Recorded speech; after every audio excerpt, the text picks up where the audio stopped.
Hey, friends. So today I wanted to come on and answer some questions, just like I did the live last week here inside of the Facebook group. I wanted to do that again and make sure that I got all of your questions answered. I want this to be at least, once or twice a month that I'm able to come in and answer your questions because I don't want you stuck anywhere in your journey or as you're starting your business. Like if it's one question that has you stuck, please pop it into the Facebook group. Make sure to let somebody know we are here to help you. And of course, if you have more than one question or you need support, you always have our group coaching community you can come join us in. That's what we do every single week in there, and inside of the app that we have where we support one another is we are there to help each other. So the questions I have today, there's like 10 or 11 of them, and I wanted to go over each one and kind of give you a rundown of my experience and my thoughts on the matter. So question number 1, this is from Autumn. Autumn was wondering, how many trash/donation bags do you haul away? And then she specifically put 10 bags with a question mark. So here's my thoughts on how much you should haul away. First off, whatever it is that you're going to haul away, you need to make sure that that is in your client agreement. That way your client expectations are set from the beginning. And when they agree to work with you and they hire you, they already know what to expect. So whatever that number is, you can come up with it. For me, I've always told them that whatever fits in my bags that they decide that day from that session, whether it is donations or trash, that I will haul it away. So like, for example, the other day I had 3 carloads of stuff I took away at the end of the session. Typically, I have 1 to 2 carloads, but I also provide the bags. And the reason I do this is because when I was first starting out, I had a client that was like, no, use my bags, use my bags. And we actually ended up, as I was carrying it out to the car to put it in the car to haul away, it had something sharp. And because it was just a regular kitchen bag, it broke, everything shattered, went all down the driveway. It was a hot mess. And so I learned very quickly that I go to Home Depot and I get these Husky contractor bags. Now you can also get them at like Walmart and I think Target and a few other places. But if you don't go to Home Depot to get them, they're not as thick. They're still better than regular trash bags. But the ones at Home Depot are very thick and they're black and they're big. And so I love those Husky garbage bags because it makes life simple. Now, the other thing that I've learned with hauling stuff away is don't overfill the bag too much because your back will be upset with you as you are carrying it out to the car to haul it away. Now, I know of some organizers that they only haul away donations and they don't haul away the trash. So it's really up to you. Now, it depends on how many hours you're going to be working. I do sessions. And so during my session time, I know that it's normally going to be about 1 to 2 carloads, and I'm okay with that. And I normally try to be strategic about it. Like if I know that, oh, the donation place that I'm going to take this stuff to is actually like 5 minutes down the road, I normally try to go ahead and as we're working, put the donation bags in the vehicle. And then I'll leave the trash bags if I know, oh, well, the dump is on my way home and it's farther away than the donation place is, then I'll, leave the bags either on the porch or in the driveway and keep putting the trash bags there. And then at the end of the session, I haul away the donation ones, come back, fill my car up without having to go back into the house. And I'm able to put those bags into the vehicle for trash and then haul them off on my way home, or vice versa. If I know the dump's only 5 minutes away, but the donation place is on my way home, then I'll do the opposite. So it really just depends. This is your business. It's however you would like to set it up. I know that most of my sessions are not donation, are decluttering sessions. So we're going to have a lot of donations and trash. And so I don't want to leave that stuff there for my client to have to deal with. It is part of how I promote my services and making sure that they don't have to deal with anything once I leave, that the job is done for that day. And so for me at first, when I was doing my client agreement contract, whatever you want to call it, I put on there, I think 5 bags maybe, because I knew that was about how many would fit, 5 or 6 per carload, because I have a smaller car. But as time has gone on, I've just told them, whatever you decide is donation or trash during our session that day, I haul away at the end of the session, unless it's like furniture or something that obviously will not fit in my vehicle. But if it'll fit, I'm more than happy to haul it away. But that's also why I charge a premium price, and I feel good about charging that premium price, is because I know that I'm going to be doing that extra work also. So that's just something to think about. But again, it's completely up to you how you want to do it. Just make sure it is in your contract and that you go over it in the consultation with the client. So the client expectations, they know what it is from the beginning. All right.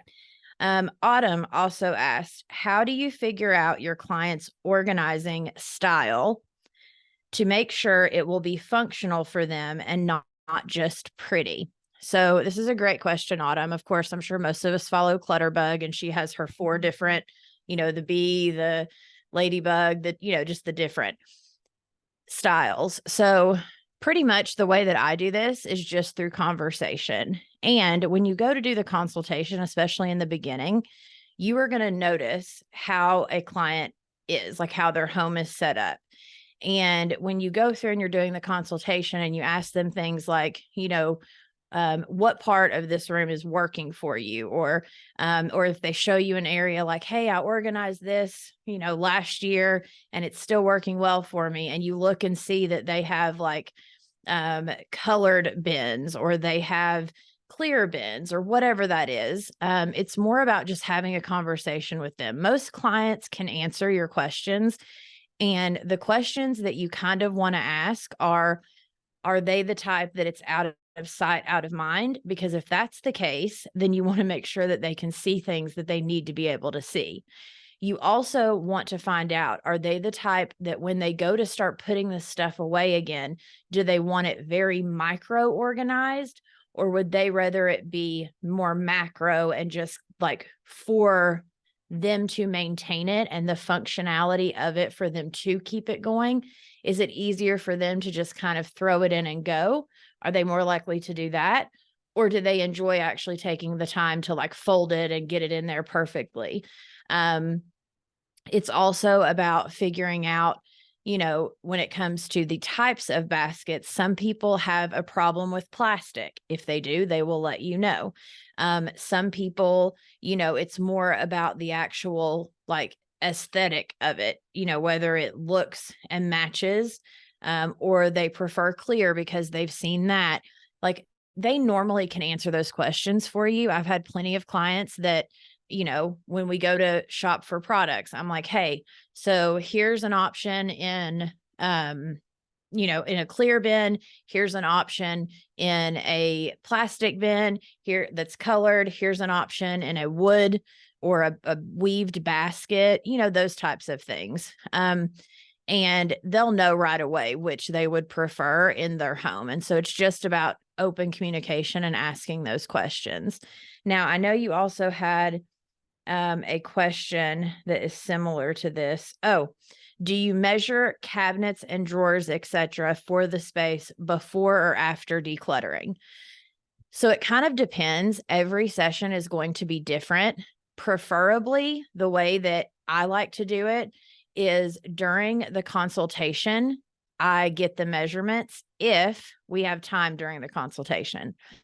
So if you go in and they seem pretty comfortable with you and it's a pretty quick like conversation, and you're going to be coming in to do, let's say, the bathroom, you definitely want to go ahead and at least get those bathroom measurements while you're there.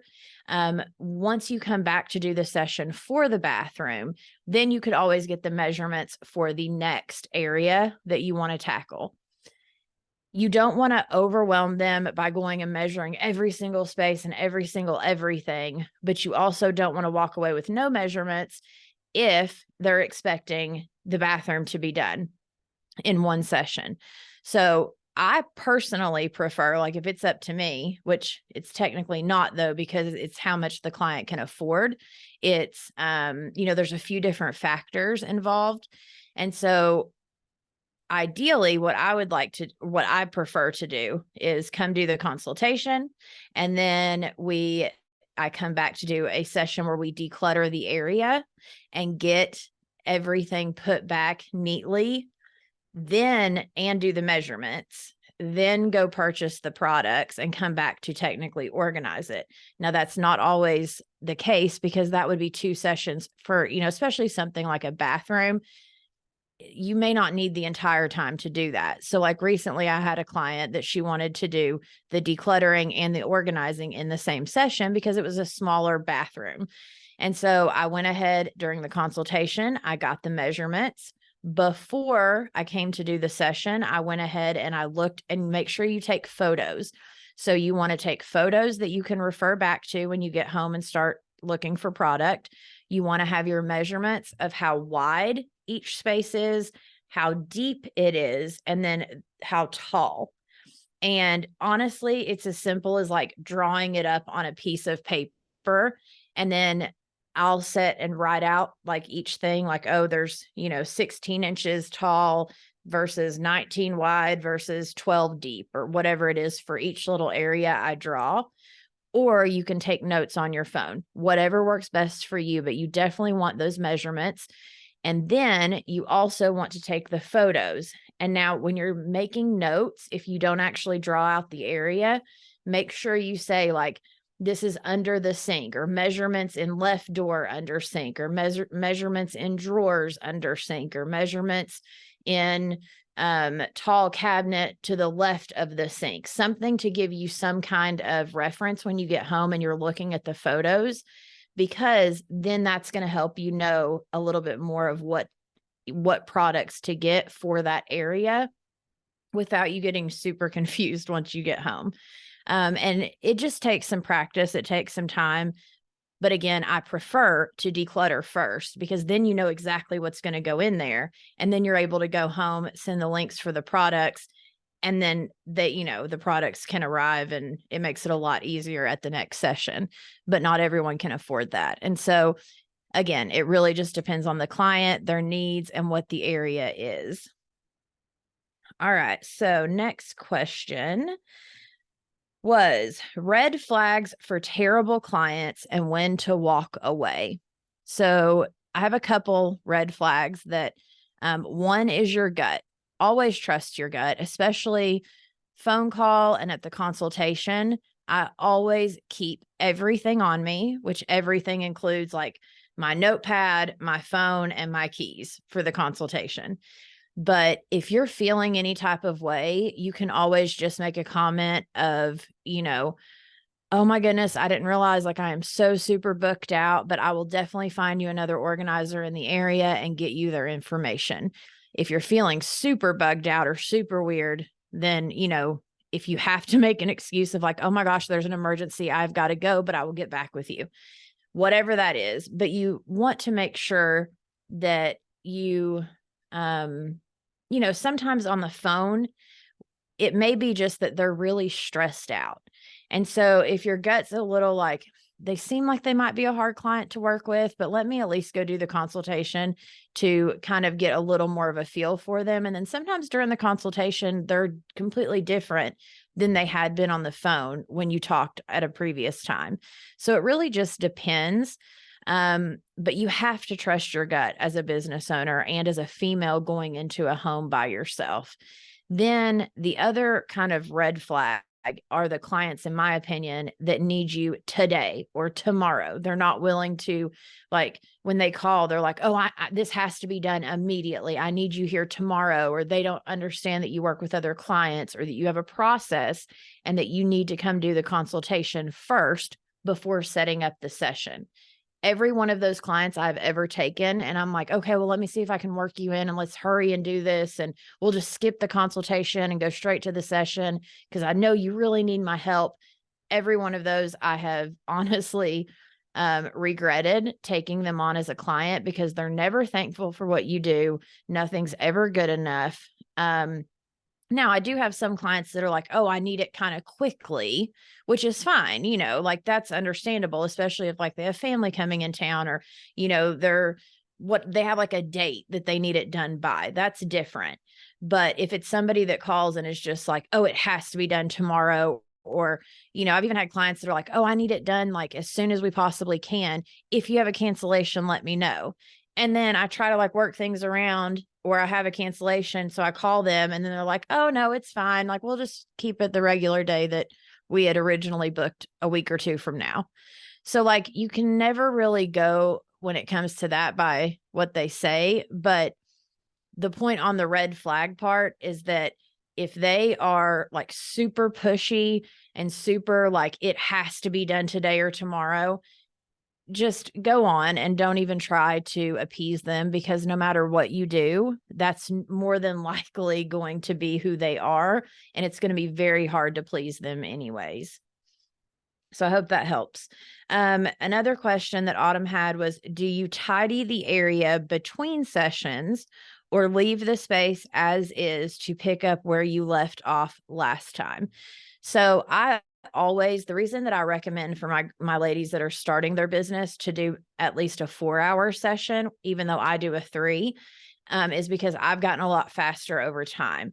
But in the beginning, you need that extra hour because you want to make sure to at least put it back neatly before you leave that day, because the next session may not be for another week or there's a period of time and they still need to live in that area and be able to function in that area. Now, I will take things like sometimes I just kind of make piles and put them back in neatly, but then I either make a note in my phone so I remember where to pick up at the next session. But I make sure it's like up out of the floor, or it's like, that it looks neat. It doesn't have to be perfect. So we can pick up with where we left off as I come back for the next session.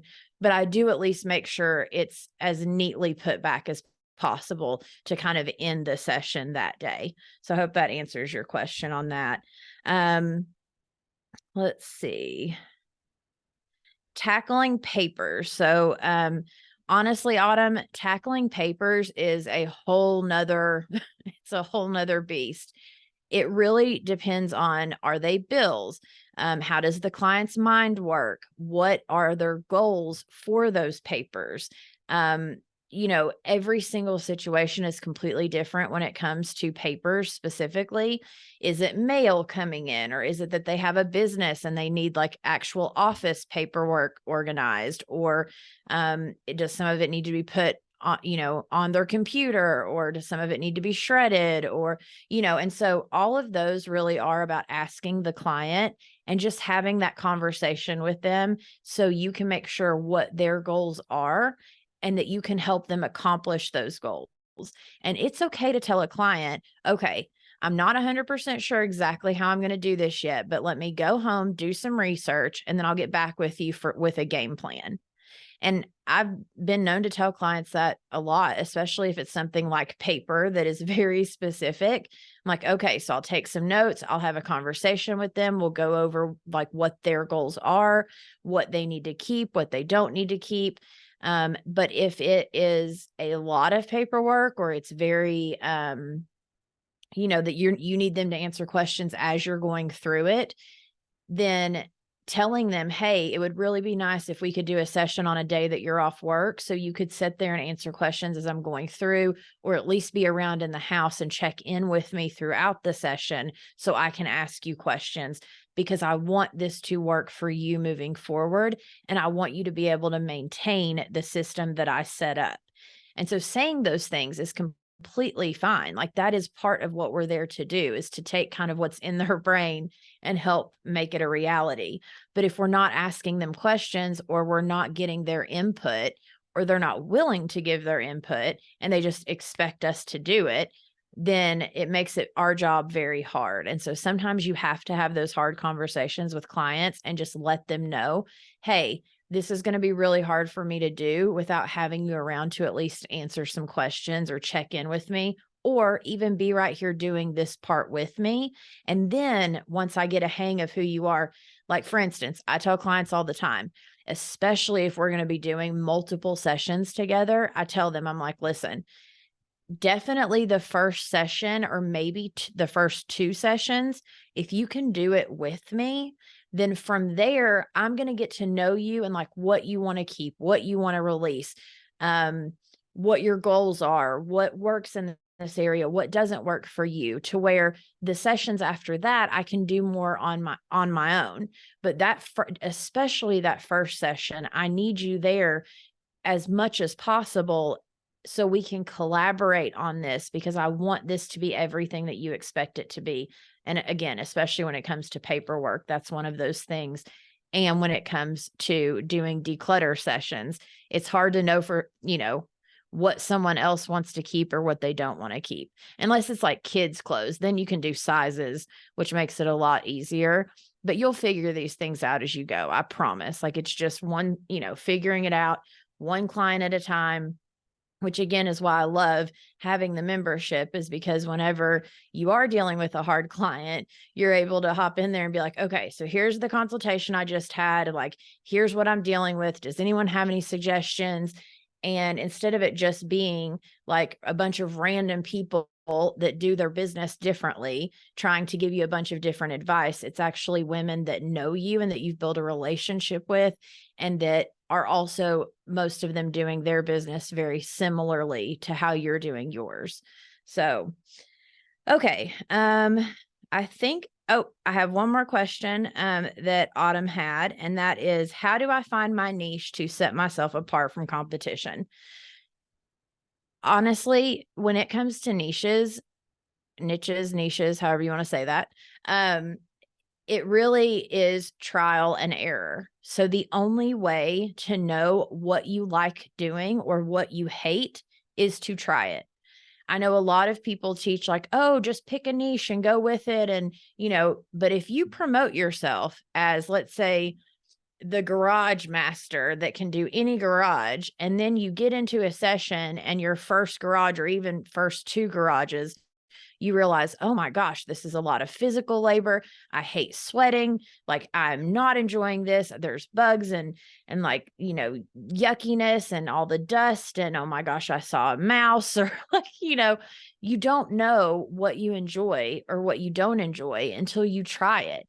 And so for me, the reason that I kind of niched into decluttering was just because I had done it for myself, and I knew that I wanted to help other women do the same for themselves.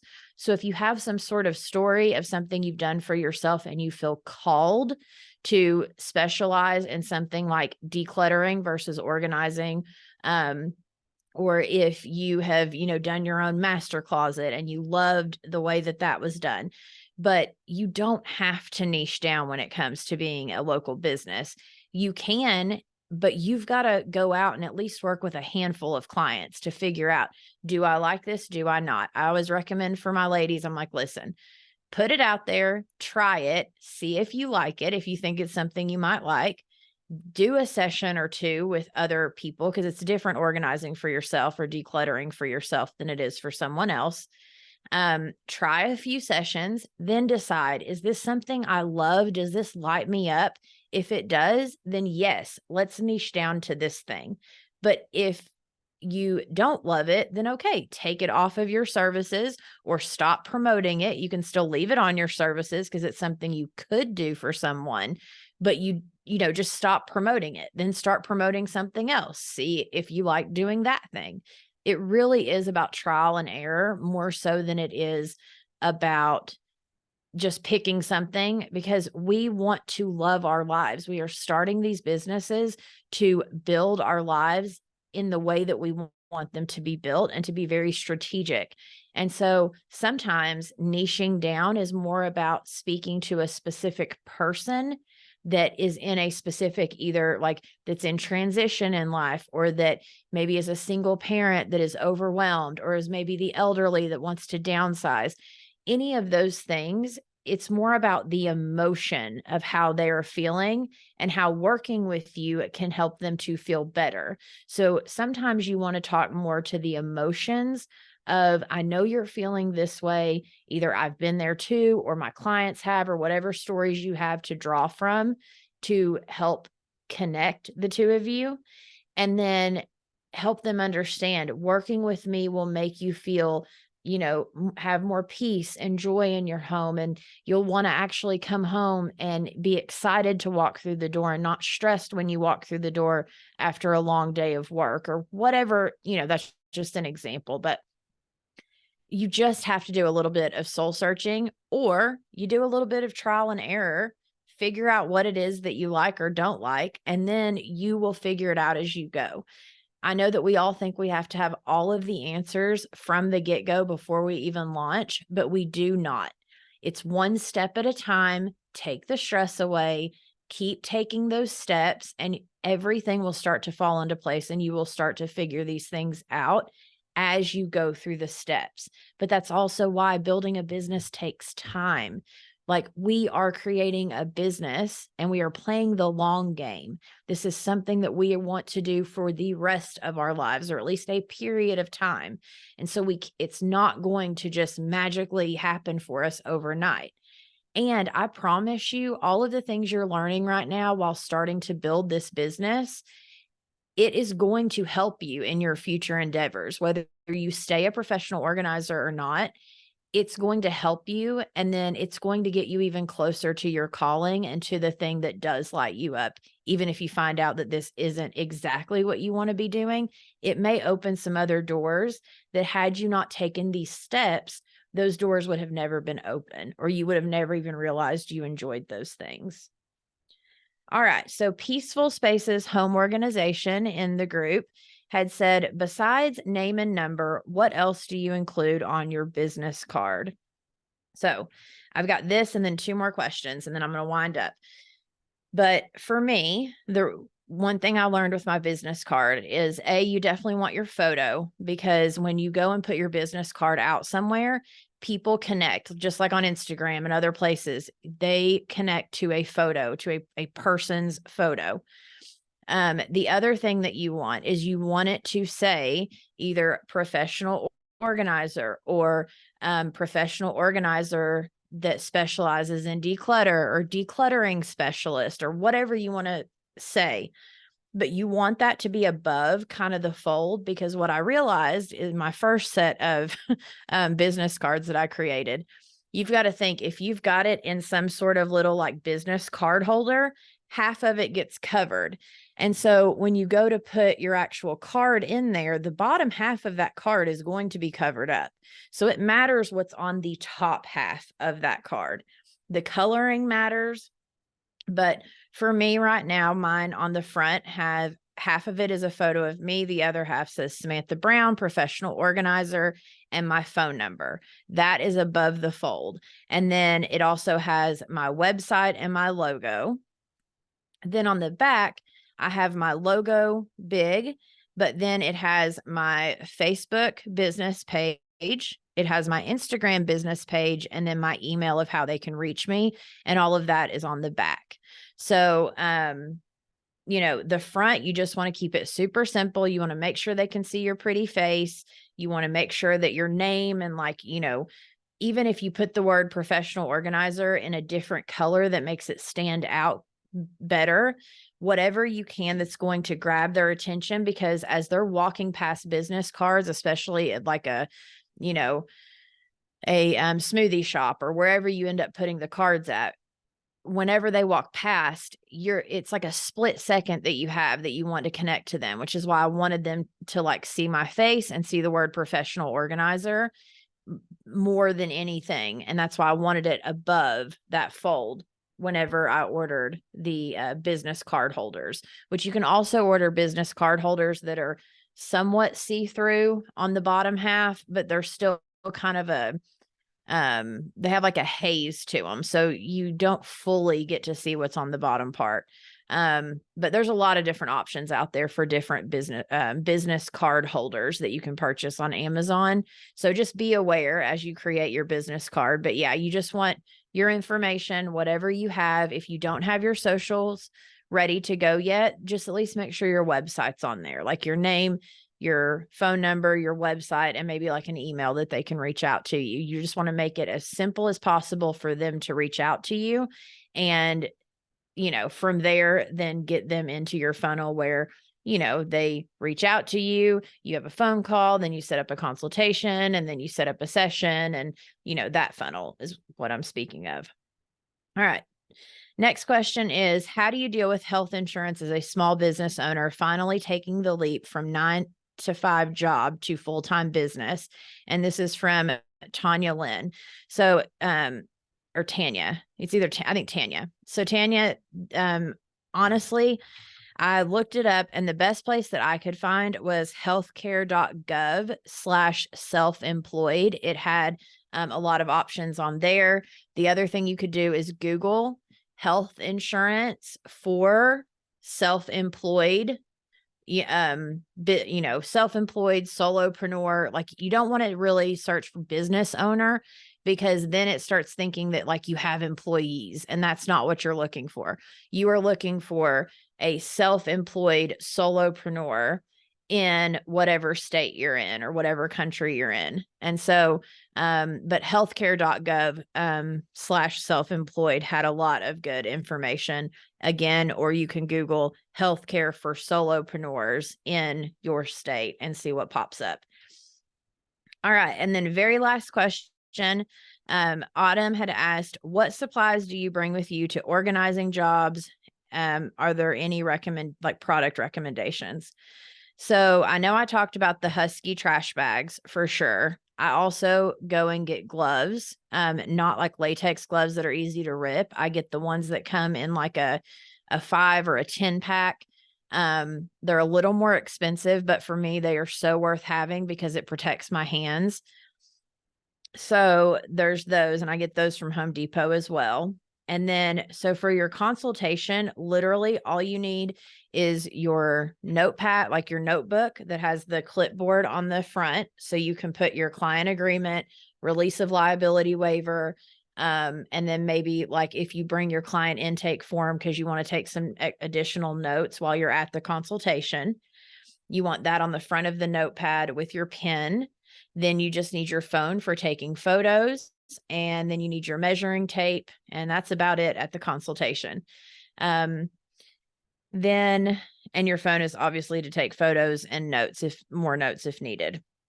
Now, during your actual like sessions, you definitely, of course, need the gloves and the garbage bags.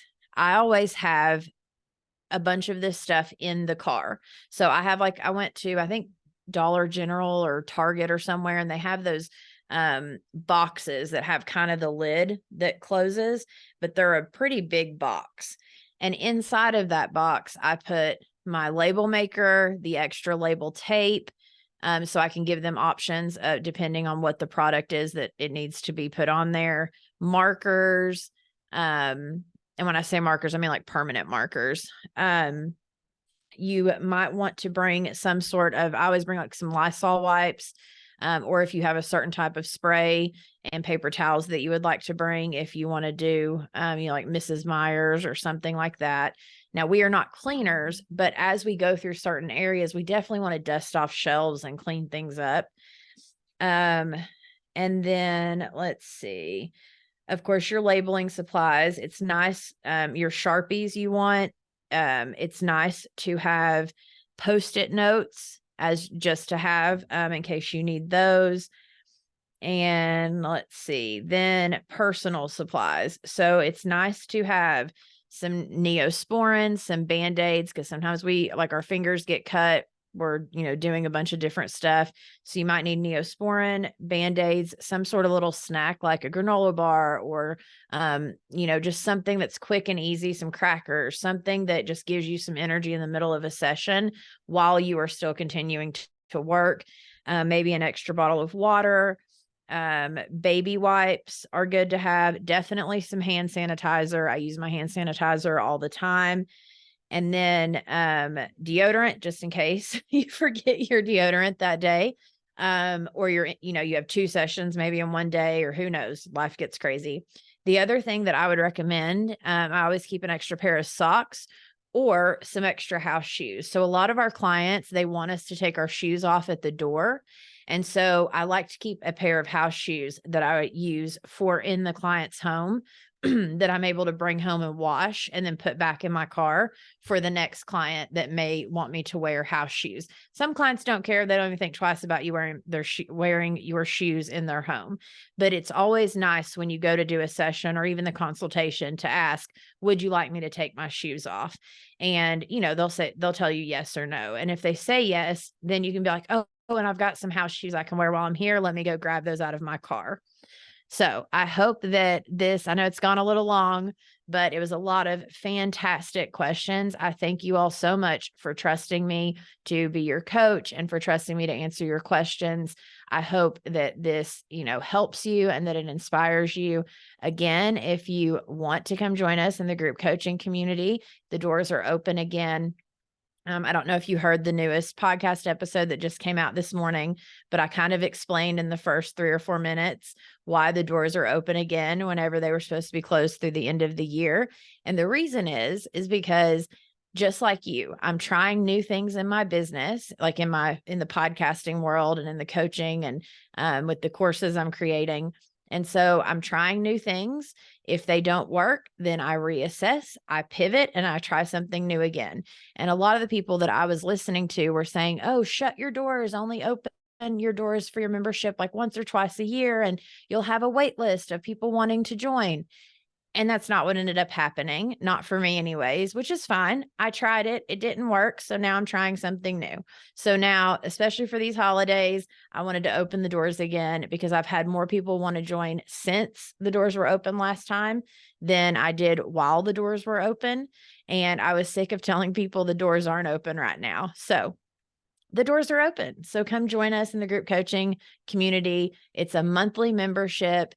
It is $47 for the month, but you get 3 group coaching sessions, at least 1 workshop. Sometimes, some months it's 2 workshops, and then you get a co-working session. I have a replay vault of like over 50 videos of previous workshops, previous group coaching sessions. We have an app that goes on your phone to where you can reach us at any time. When I say us, I mean me and all the other ladies that are in the membership. Whenever you come to join at proorganizers.community, there's 2 options. It's start your business or scale your business. Start your business is also where I have all of my release of liability form, my client agreement or contract, whatever you want to call that, the photos of those in there. So if you're more at the point of just getting started and you want to see those types of things like paperwork, the client intake form, all of that stuff's posted in the Start Your Business one. And then recently I also just did a virtual organizing session with Trista in the group. She was fantastic. It cut out a little bit during it, but it's okay because when she'd go into her closet, the internet would cut out a little. But if you're going to do virtual organizing sessions, that could happen with your clients. And then I've also, Autumn, actually the one I just answered some questions for, she helped me. So I'll be posting that in there soon as well. I'm constantly trying to come up with new things, and anything that the ladies need from me, I immediately go on the hunt and try to either find someone else that knows what they are talking about to come explain to us and do a workshop, or I go try to figure it out myself and then, help the ladies as much as I can. My goal is to be here for you. And my goal is also for the other ladies to support you. I love watching them support each other and help each other. And all of these questions that I just answered here, almost every single one of them have been a question that has been posted in the membership. And then all of them have kind of been like, oh, well, my business card looks like this, or, oh, my business card looks like this, and posting photos. And I don't know. I love the camaraderie and the sisterhood that we have going on in there. And so if that is something you are looking for, is support and a sisterhood of women that get you, that is where you want to be. I promise you. And so if you have any questions, please DM me. I hope that you enjoyed this live, and I will definitely catch you soon as you have more questions for me, or anything else that I think of that would be helpful for you all. I will definitely post here in the group, but keep using this group to post your questions, talk to each other, help each other in this Facebook group, because I want this to be a place for you all to get support as well as you are starting, growing, or scaling your business. So thank you all so much. And I hope you have a blessed evening. And I hope that this helped you.